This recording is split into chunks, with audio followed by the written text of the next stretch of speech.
influencia del zapatismo en Guatemala o no?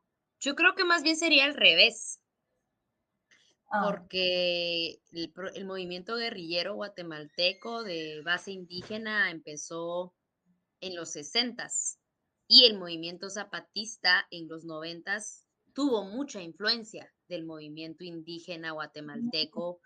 Entonces creo que a veces lo que hace falta es conocer un poco más la historia, al igual que en el caso concreto de Guatemala. sí. eh, la revolución cubana fue inspirada por la revolución guatemalteca en 1944 y eso está escrito en las memorias de Fidel Castro. Y lo que ha pasado es que el nivel de invisibilidad que hay de la región centroamericana, considerada como patio trasero, ¿no?, de los Estados Sí, Unidos, intervenida sí. por la CIA después de la intervención de Irán en 1954. La intervención que se hizo en 1954 fue la de Guatemala.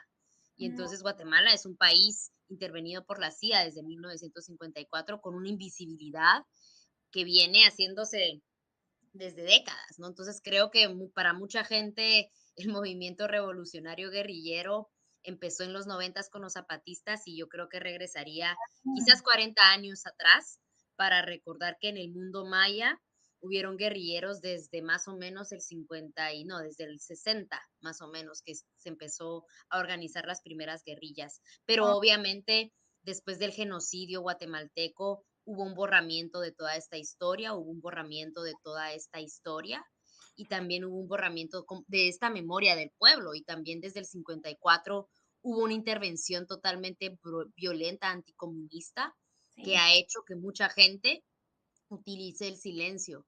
Hay un referente guerrillero guatemalteco que no es indígena, pero que estuvo en la guerrilla indígena en Guatemala, que se llama Mario Payeras, que también compartió con alguna gente en Chiapas este proceso revolucionario y creo que por ahí es como un poco ver, más que ver el norte, siempre es como ver hacia el sur, Sí. ¿no? Y los cambios vienen siempre hacia el oriente, diría mi ancestra. Sí, eso es importante porque creo que aunque intentamos tener una mirada descolonizada, seguimos teniendo esta mirada colonizadora porque, por ejemplo, acá llega la historia del zapatismo, pero de Guatemala las personas no conocen mucho, no Sí, sé. y en realidad yo creo que la invisibilidad colonial, le denomino yo, de Centroamérica como tal, es parte de la razón por la cual en Centroamérica ahora hay 3 dictaduras y nadie sabe de ellas. Es Sí, parte del por qué la United Fruit Company, que es la chiquita, la del monte, siguen operando en nuestros territorios.